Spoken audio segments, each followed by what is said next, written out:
Good afternoon. Can you hear me? Yep. You want me to do that? No. Okay. Use your own voice, Terry.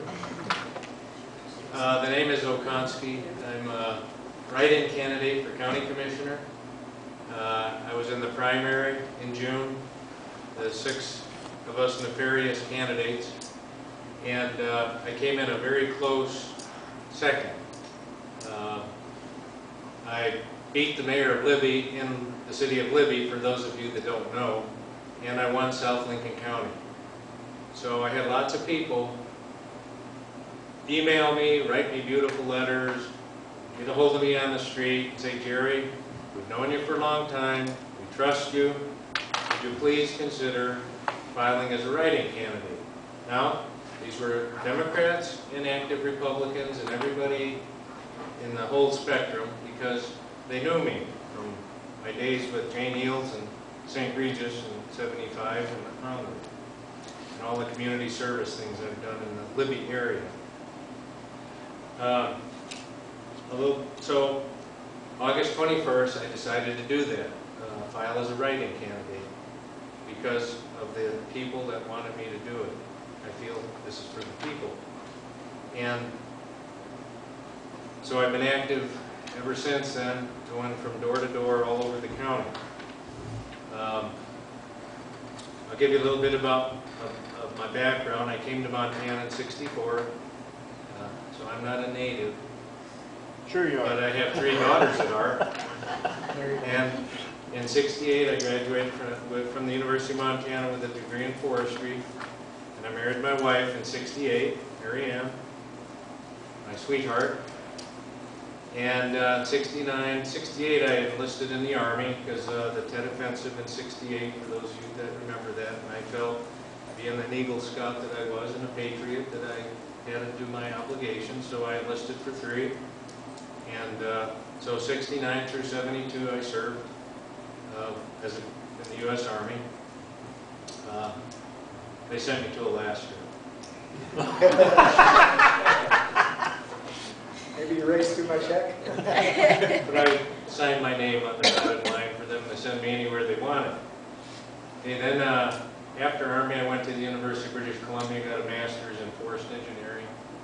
And then in '75, I started with Jane Eels, St. Regis. So I know a lot of the old guys up here, like Jack Parrott, some of the constructors. We had Freddie King. Phil Ingram used to come up here a lot, and we'd look at timber sales and that type of thing. So my knowledge of people tends to be back in the '70s, the old guard. And since then, I know Eureka's changed quite a bit. But in 1980, I decided to go make big money. So I went out as a logging contractor on my own. And it was putting up our house for collateral. My wife remembers that. And making our own logging equipment. My old partner and I, we built our own yarder. We ran 3 Skyline yarders in the county. And it was quite a challenge. We employed dozens and dozens of men. And we have our footprint all over the county here, and you can see all the regenerated forests. Because I go to a lot of these places and I look at the beautiful forests that we do have now, especially up in Basin Creek and Porcupine.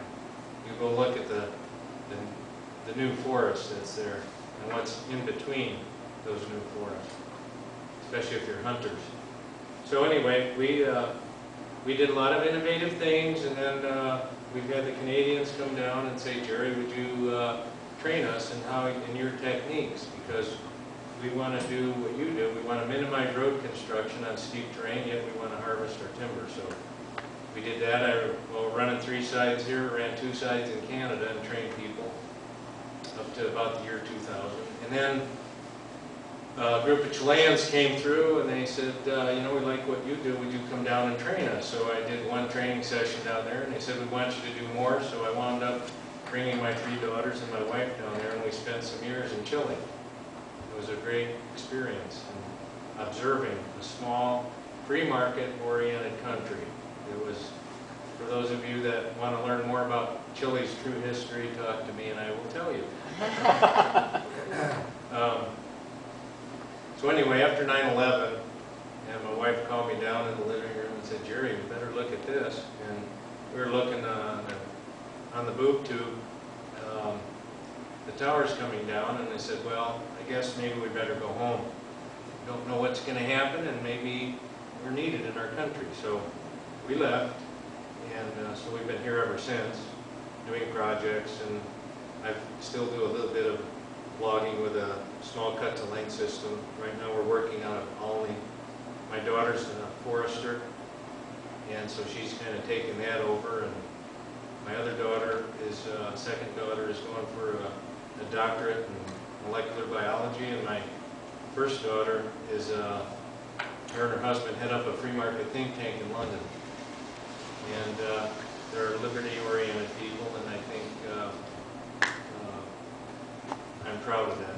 One big thing that she remembers in the top of her head is the Great Log Haul. Because I don't know if any of you were in the auditorium when Mike Mergich got up and said, we need to haul logs to Darby. And Bruce Vincent and Bud Clinch and I were sitting there on the benches there in the basketball court and looked at each other and said, boy, we got to get working on that one. So we started organizing the log haul, and then it took on all the other forms there. So my daughter remembers that very well. So what do I think we should do with the county here? Well, since Rita